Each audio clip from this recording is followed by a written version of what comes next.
Coterminal angles. Coterminal angles are angles that share the same terminal side. So if I have a little x and y axis here, let's say I have a terminal side that goes to 30 degrees. So I start with my initial side and I go up here. This is a distance of 30 degrees.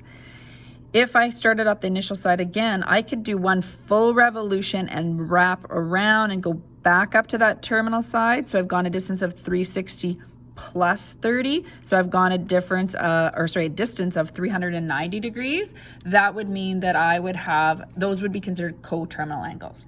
So they differ by 360 degrees, or if we're talking in radians, they differ by 2 pi.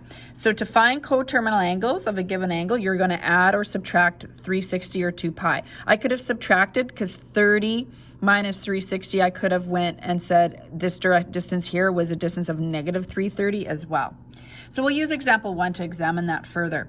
Determine one positive and one negative angle measured that is coterminal with each angle. In which quadrant does the terminal arm lie? So for 50 degrees here, I can tell based on the quadrants that that's between 0 and 90 degrees. So I don't really need a picture. I can tell that's quadrant 1. If you want to draw a picture, you can tell it's just past this distance here. If I want to find a coterminal angle, because this is in degrees, I'm going to add 360 degrees. So I'm adding one revolution. So when you add that, you're going to get 410 degrees. To find a negative coterminal angle, I'm going to subtract 360 degrees. That's going to give me negative 310. So where this terminal arm is, this is also 410 degrees. Or if I went around in the opposite direction, this is also negative 310 degrees. Let's look at B. Negative 420 degrees. So picturing where this is in terms of quadrants, it's easier to find a coterminal angle between 0 and 360 degrees to find that. So I'm going to, now if it's already negative, I'm going to start with adding. So if I add 360, this makes negative 60. So I actually have a negative one. It just still doesn't get me to the positive angles.